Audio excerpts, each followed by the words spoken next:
Hey everyone, welcome back to the channel. Hey, today I'm going to be showing you how to change the backup battery on your garage door opener. This happens to be a Chamberlain model, but they're all pretty much similar if they have a backup battery system. How you know when it's time to change the battery? You'll start to hear a beeping sound. Started hearing that the other day, so I'm going to show you how we change the battery for it.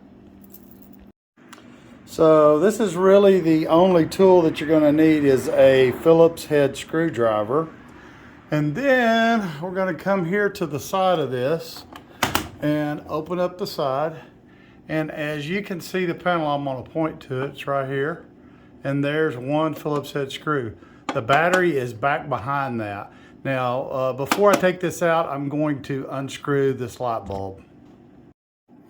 Okay, you can see that I've removed the light bulb and now I'm going to loosen this Phillips head screw.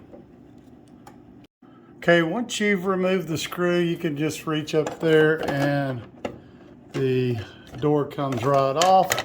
And as you can see, you've got a red and black wire. Red being the hot side and the black is your ground. So you can just reach up there by hand and pull and remove the wires and kind of just move them out of the way. You hear that beeping? That's what you'll start to hear when the battery's dead. Oh, knock the screwdriver off. Reach in there and you can see that's the casing. Here's the battery. Anyway, this is what we're going to be replacing today. Okay, so this is the battery backup that I picked up. I got this on Amazon, and I'll put a link into the description of the video if you're interested or you need to look for a battery backup. The Chamberlain brand, I mean, you don't have to get the exact same battery. You just need to make sure you get the right 12 volt and the proper amps. That's the two things that you need to look for when you're buying a replacement. Okay, so I've slid the battery back into place and you can see one's black.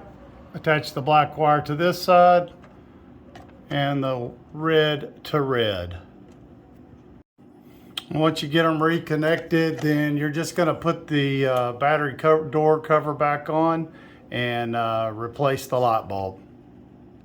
And you can see that I've replaced the light bulb. I actually dropped the original one after I took it out and broke it, so I had to put a new one in. But you can see the battery cover door has been replaced and the light bulb is reinstalled.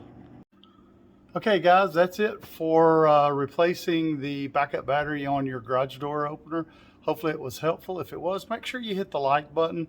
Don't forget to share this with your friends and family. It really helps. Until next time, stay safe.